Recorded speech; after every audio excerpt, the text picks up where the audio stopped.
291 horsepower, 300 pound-feet of torque, Brembo brakes the size of Frisbees, all-wheel drive, stuffed into a little econo box. This snorting, growling, angry monster is the Mitsubishi Evo 10. This is all of Mitsubishi's expertise, all wrapped up in a little package.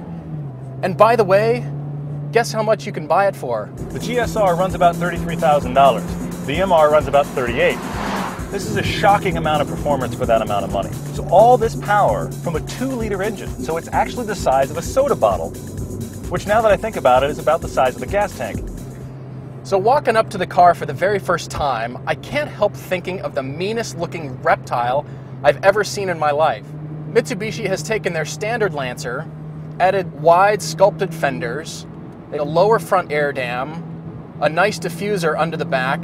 It's very aggressive looking, but it's not the ugliest car on the road, right up until you see that giant wing on the trunk. For the driving feel of this car, the interior should have more of a cockpit feel, to really feel integrated into the car.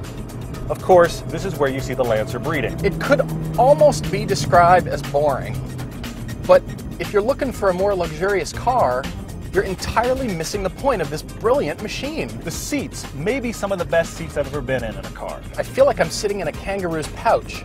I don't really like the driving position though, and that's because I can't telescope the wheel back and get more comfortable. The rear seat legroom is fantastic. Better than an Audi A4, better than a BMW 3 Series. I am shocked at the amount of legroom. That's right, you could legitimately get the entire family in this car. Now what that means is, you can have the time of your life while terrifying everyone you love. So the first time you experience the performance in the Evo, you're gonna feel like you just shotgunned a beer. Your vision is gonna blur, you're gonna be dizzy, you're gonna feel sick to your stomach, and you're absolutely gonna love it. Except if you're stuck in traffic, then you're gonna hate it. For freeway driving, there should be a 6th gear. It's just too loud in fifth. It's too punishing for a long freeway drive. Granted, you didn't buy this car for a long freeway drive. This is the first time the Evo has been in the States with all of the computer enhancements that it's had overseas.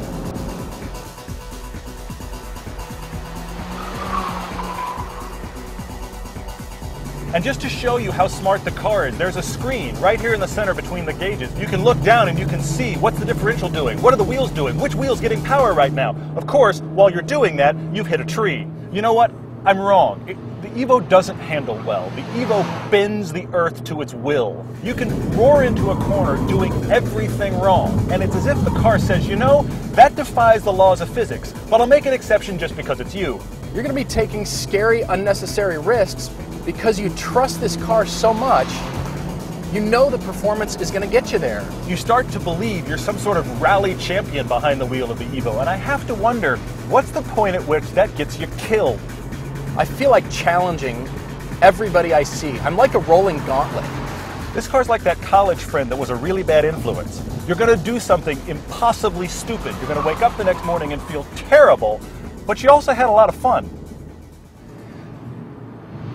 I think I'm going to paint landscape portraits of beautiful scenery with twisty mountain roads winding up through the scene as an ode to this Mitsubishi.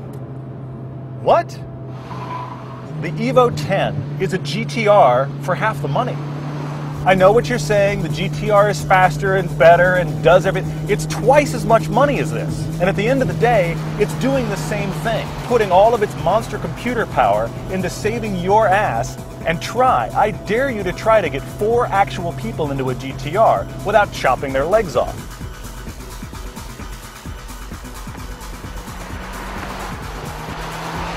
So would I own this car? Yes, I would buy an Evo, but I couldn't live with it every day. It just requires so much of you. This car demands your attention at all times. It's amazing to think about how much power and performance you can actually get in this car with 4 people in it. I would drive this every single day with the biggest smile on my face.